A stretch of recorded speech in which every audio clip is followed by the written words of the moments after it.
So I wanted to go over one of the innovative things that we've done already with marketing automation, which is demographic gating. So the entire point of demographic gating is that it answers the question, how targeted are my marketing efforts?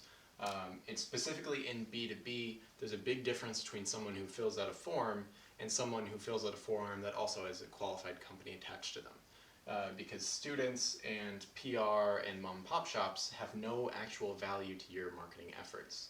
So what this does is it combines normal demographic scoring, which is rather straightforward. So imagine there's a lead is created and then they run through these actual scoring programs. So what we want to do is we want to say what is this company's fitness to what our ideal person and target is that we would do business with if they came begging. So we'd say, what's your revenue? If it's gold, silver, and bronze ranking, so if you're 1 billion, that's great. If you're 500 million, that's okay. And then if you're 100 million, that's acceptable. So we give you points. So it's plus 10, plus 20, plus 5. Same with industry. We have our specific bullseye, which gives you a lot of points, which is high-tech marketing, that kind of people. And then you get into, okay, we can still do business with you. And then the third one, the actual bronze scoring, is we can accept this for the moment. Role, you get into role when you're talking about, is this an intern versus is this the director of the company? And then employee number is also a proxy, a more attainable proxy for actual revenue numbers. And then you get also into title if you have specific niches, such as you're looking for one new chief revenue officer to score people more highly, and then you finally get this pass-fail, which is more of an instant qualification if someone's on a target account list that you've already pre-qualified.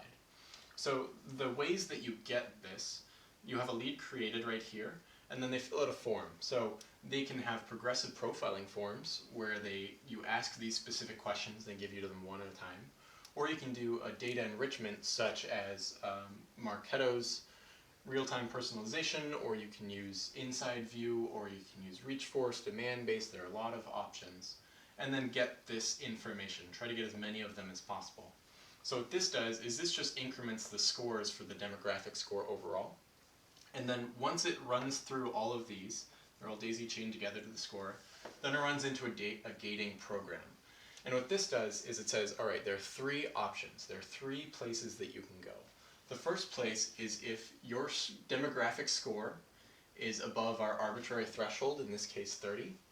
And so a lead comes through, they have a lot of revenue, they're great role, everything else.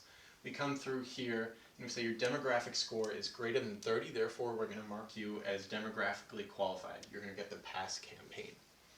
And then the other 2 cases, you go into you haven't passed our demographic threshold points.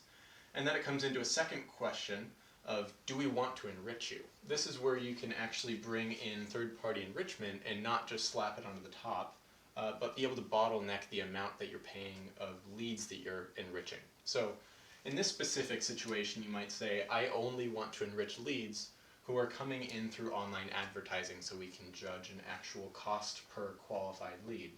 So in this case, an individual didn't get 30 points, but another reason that someone might not have 30 points is that you might only have one value here. So in that case, maybe someone only told you their employee number, and it was a perfect employee number, but they lost because this is only 25 points here, and then role was blank, industry was blank, revenue was blank, title was blank.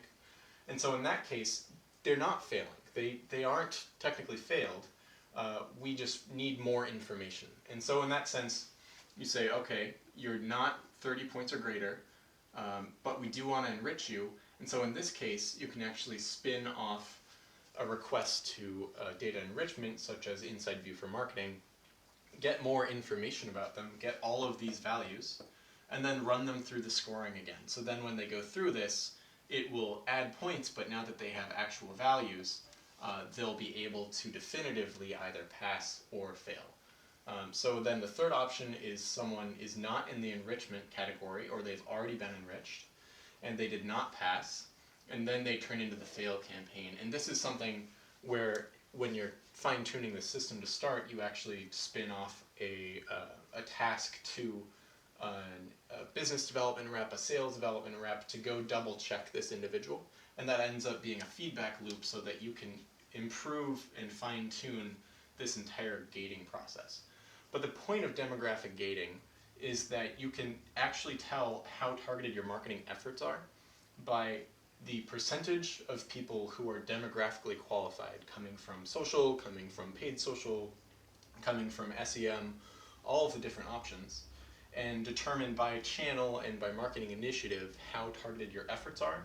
And more importantly, specifically for B2B, the most important piece of all of this is what your actual cost per qualified lead is, and not just your cost per lead. And that's how you build out and fine-tune and create the system to improve your marketing targeting.